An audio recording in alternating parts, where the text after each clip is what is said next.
Okay, so so yeah, it's been actually yeah, it's been a cold day so far for sure. Yes. Yeah, you never know what you're getting. I'll better. Yeah, Yeah. it seems to switch back and forth. Have its own mind. So Yes. my first question to you is, for what reason did you decide to give this? Like, what brought what brought you here to have this experience? Well, I think for me, I have had different dealings with people with disabilities throughout my life, and um, and I am somebody that likes to help other people. Mm-hmm. I I'm I'm somebody that um, I have a higher level of empathy, and some people, shy away and don't want anything to do with somebody that maybe has a disability. And whereas I am somebody that I, I don't let that stop me from, um, you know, getting to know that person and understanding their situation better. Yeah, that's similar to me as well. That's why we're doing this show. And so my other question is, before you started interacting, um, what was any?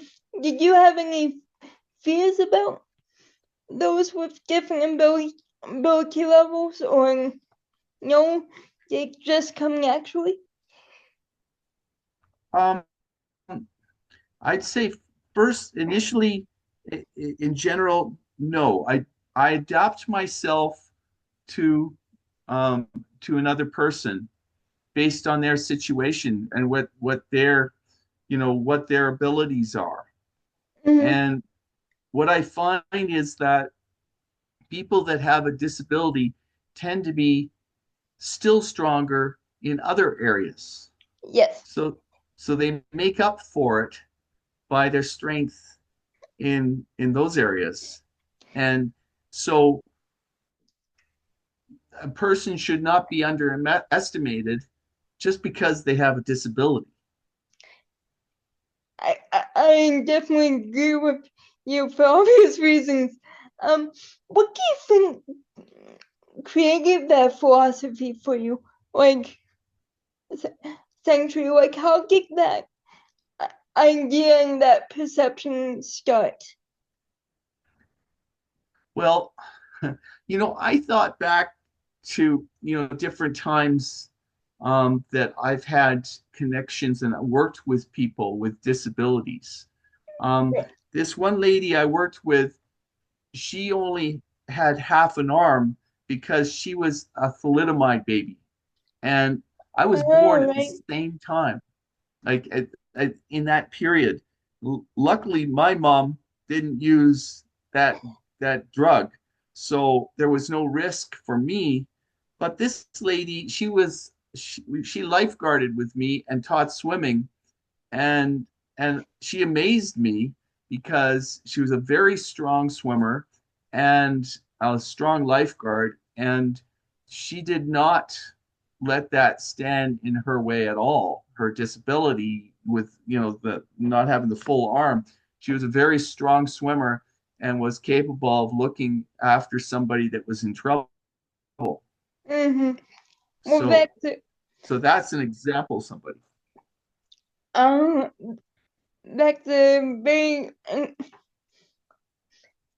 that's a very inspiring story for me as as well. It sounds like there were very few barriers for you in interacting with disabilities, like just on a perception level.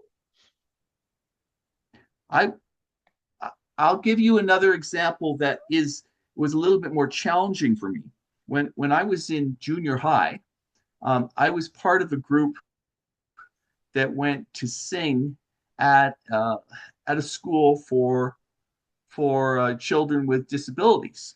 Right. And so, and after we sang, I was there talking with different people, and this girl behind me said, "Scott, you sang really well. Thank you very much."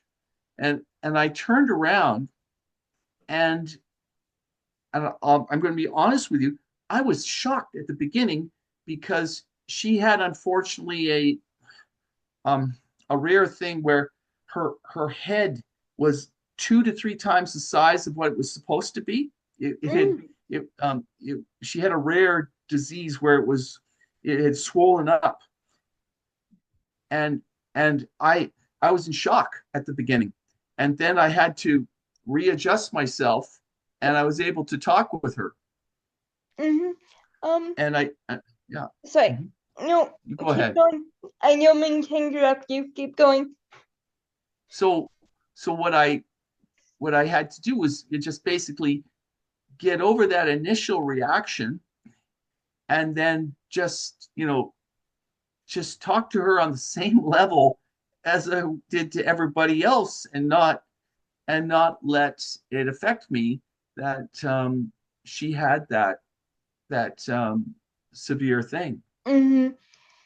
I, to be honest, I've had that experience too. When I was in elementary school, a basketball team of um oh, what's the appropriate term? Little people.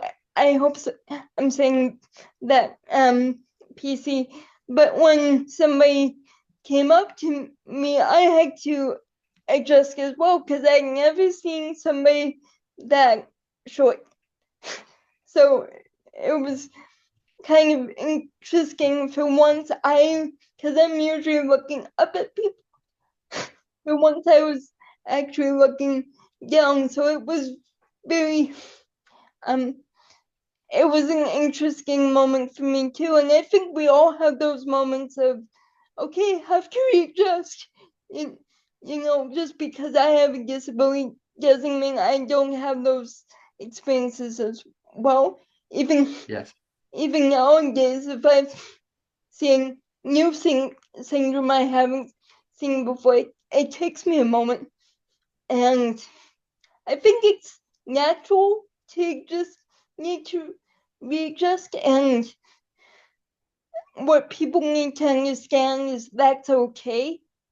You don't have to be like, hey, how are you doing? Like, you don't have to look like, but at the same time, oh, at the same time, at least in my experience, I get it because I have those adjustments experiences as well.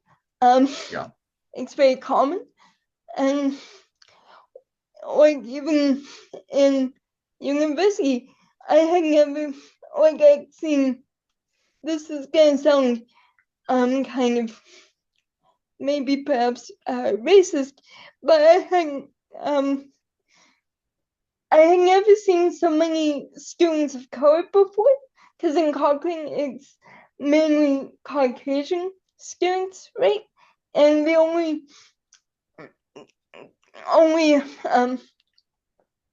students I saw were like 3 years behind me because they came in grade 9 when I was in grade 12. So we just ran in different circles.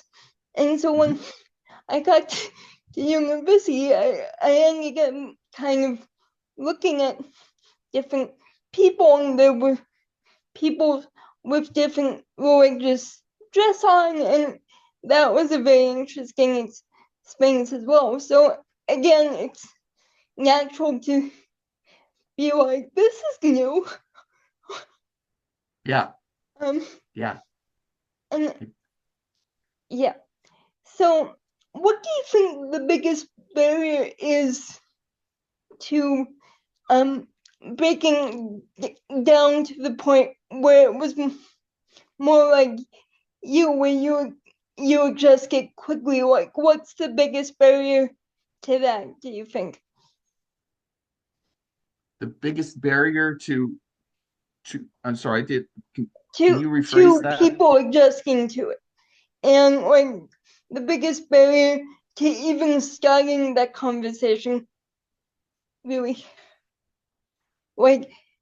I think people have to have um, a stronger level of empathy and understanding, and Mhm. and be prepared to accept somebody, that's different than them, Yeah. and every person is different, in some way or another. So it's it's that, I don't know.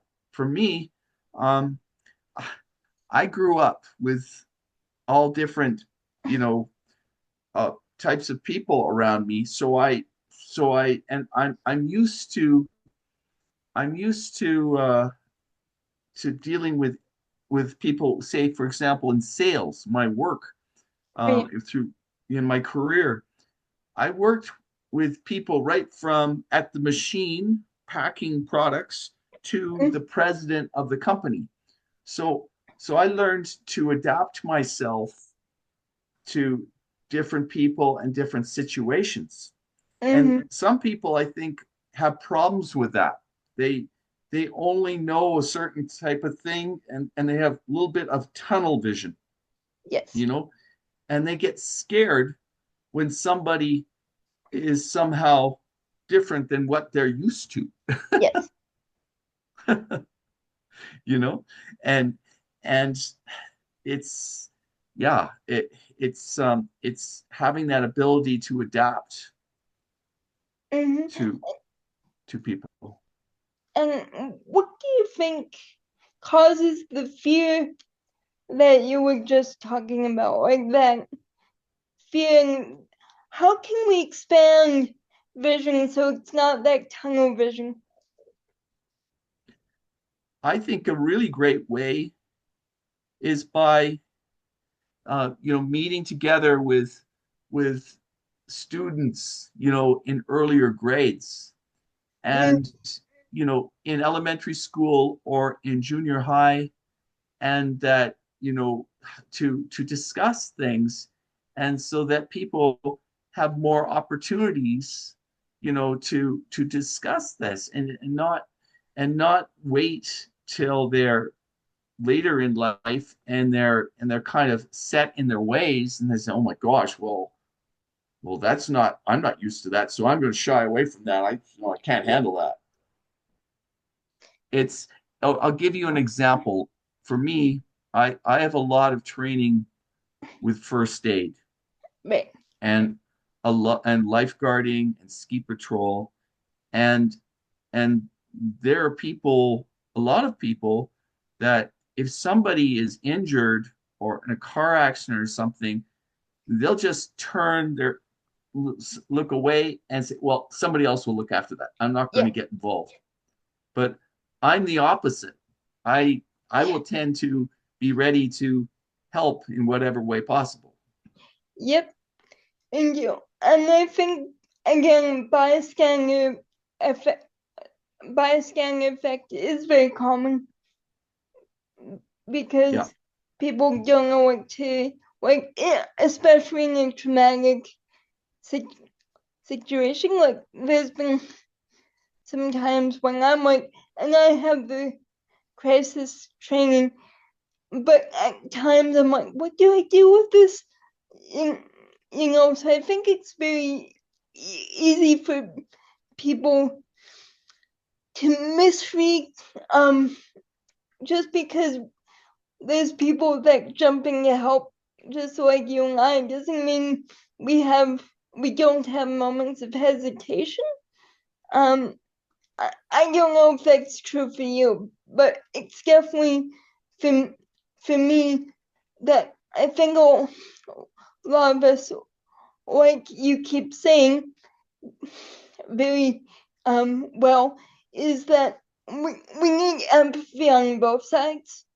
Kind of kind of scan that we all have common experiences.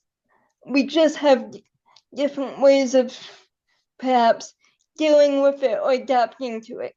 Would you agree? Yes. Yes. Yeah. Yeah. And yeah, it's you know, I think of certain people. There's I think of Andrea Bocelli. Do you know Andrea Bocelli, No, the singer? Yeah. no. Oh, I've heard of him. Is he opera, but he's blind? Yes. Yes. He's blind, and he sings, you know, opera music, and then he also sings some popular music, and he's an amazing singer. And he'll be brought up on stage, and but his sound, his ability to hear and to sing is so incredible Yeah. that even though, like, you know, he can't, he can sense things, but he can't see them. So it's like, but it doesn't, you know, it does, he makes up for it through his amazing music. Yeah. And definitely have to look him up. I hear he's incredible. Um, so with this context in mind, do you see yourself as being inspired by disabled people, and if so, what ways? Yes. Yes. I'll give you another example. And like, here's yeah, Rick Hansen, you Yep. know, in a wheelchair, and he made his way across Canada. You know, like that kind of person is like is incredible to me. You know, that Mm-hmm. that you know, I'm inspired by somebody that doesn't. You know, I'm inspired by you. you know, you know Thank you. the everything that you're doing, that you know, you don't have your disabilities stand in your way at all. You you know, Mm-hmm. so Thank you. it's and you inspire other people to do great things. Mm-hmm. So, would you say that after this experience, one of the things you integrate is like going beyond limitations for yourself? Yes, And yes, and yeah, actually, oh, sorry, I didn't want to no, interrupt you. no, keep going. Sorry, I'm skipping it. Keep going. Yeah, so sometimes, like for example, I am 62, turning 63. Okay. And a lot of people say to me, Scott, act your age. And they want me to, you know, they say that I'm doing too much. Mm, And I do, my attitude is if there's any way that I can still downhill and cross country ski yeah. and swim and weight train and all these different things, I will do it. And and and I keep going, even though I have a lot of friends my age that say, I can't do that anymore. Like I'm not like, no, I can't, I can't do those things. I'm in my 60s now, so forget it. And I'm not letting that stop me at all.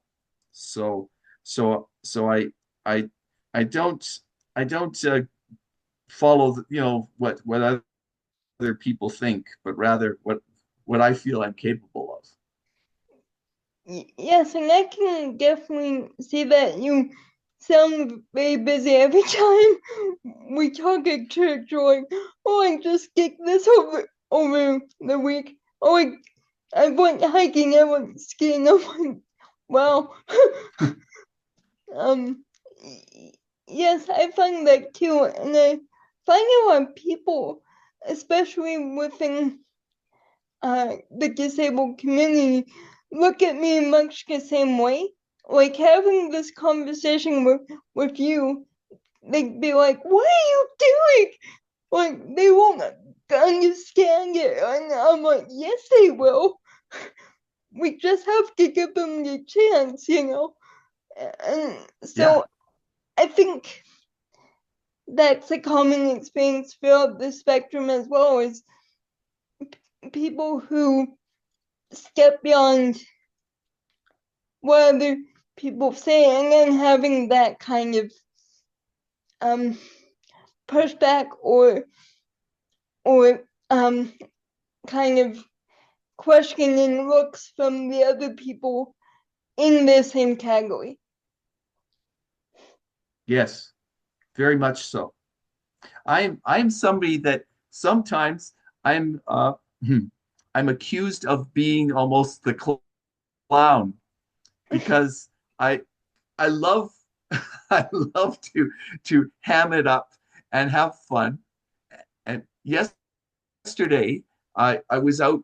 I took a group out cross country skiing in Peter Lougheed Provincial Park, Mm-hmm. and at one point I wanted to film them with a video of their ski technique, and I accidentally stepped off the packed down track area, and I Okay. sunk down snow, and I fell down on my back, and I said, ah, what the heck? So I I ended up staying there lying with on my back, and I filmed them, and as they came by, and they said, "What happened to you?"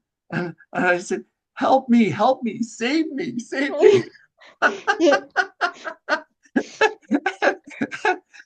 and I I just had fun with it, you Yep. know, I instead of saying, "Oh my gosh, oh, I I fell. I shouldn't fall because I'm the leader. I shouldn't be doing that." Like, forget that. mhm. Yeah, likewise. I had this experience where I sent a joke to both my able-bodied and disabled friends, and Yeah. it's why did the person have a think the friend had a useful hat, and then it was like because they said they have a handicap, and Oh.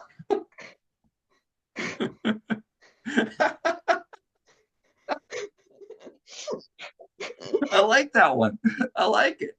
if you ever use it, you can say quite a boy to give your permission, so it's PC. but but yeah, people on the able-bodied side, people laughed, but on the disabled side, it was like radio silencing. I'm like, you need to have more fun. like it was, That's right. yeah, Yeah. and yeah. So What? a lot Yeah. of people struggle with laughing at themselves, definitely, and I was yeah, I was going to say that because I feel one of the most important things is to be able to laugh at yourself at a yeah, situation and not be saying, "Oh my gosh, oh that's bad." Just laugh at it. yeah. you know, and Hmm. and that's laughter is a good thing. Very much so, and um. So, what do you think you'll take away from this experience and integrate? Do you think? I feel that I am capable of getting more involved in, say, well, I was thinking of the adaptive ski situation where I could be a volunteer to help out with people learning to ski with disabilities. And, so that's an area that I love.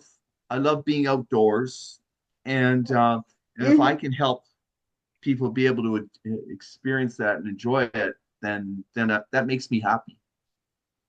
Mm, I definitely agree with that, and we should definitely make it get once it warms up because I'm more of a fair weather downhill skier, but we Yeah, should definitely make plans.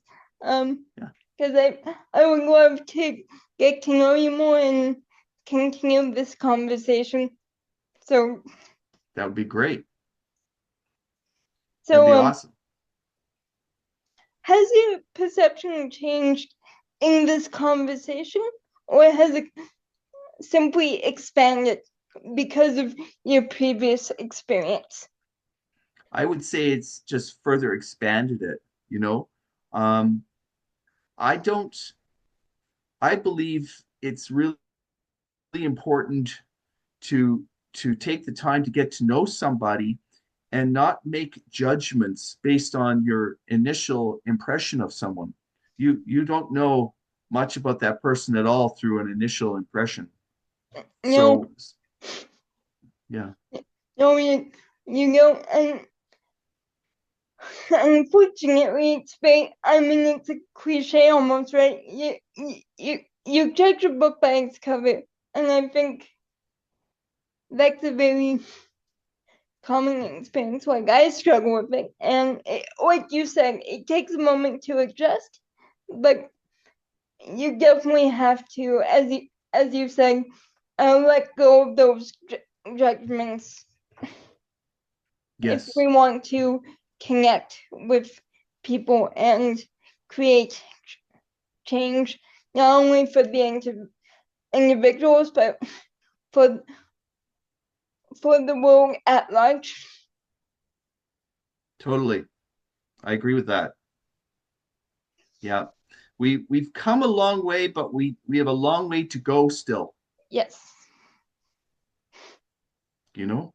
yeah, that's when you. I actually just made a video about that, so yes, it's definitely look at the good things, but use that as the fuel for the other things. Totally. Yeah, I agree. I see you're wearing a shirt from Terry Fox. Yeah, he's one of my heroes when I was a kid. But it's funny. We've been talking about adjustment, and when I was, it took me a couple of years to adjust to his story and his leg. Um, but once I did, it was like somebody like me, because he was very much like, no, gotta get out there and help people. So Yeah, that's yeah, yeah. yeah, he's been a hero since I was a kid, definitely. I saw a commercial about the Terry Fox program, Terry Fox Foundation, and it showed him there, and then it gradually uh, built other people around that were running with him, and then it Yeah, went to masses of people down the street, and I thought that was really neat. yeah, how he's starting this whole thing just because of his authenticity. I think that was part of it, and I think that's what these conversations can uplift to is um creating that authenticity and connection with people. Yes, yes, totally. Well, thank you for this conversation today. Um, and I guess we hang on now. Um, but I really appreciate this conversation and thank you for allowing me to film it. Um, and it was great to connect with you. Thanks very much, Elisa. Thank you. Okay, have a great day, and we'll see you at church. See you at church. Bye bye. Okay, bye bye.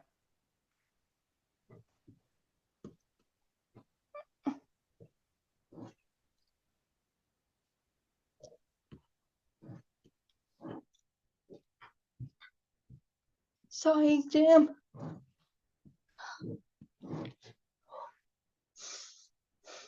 It always weird to have somebody and get this out. Show numbers.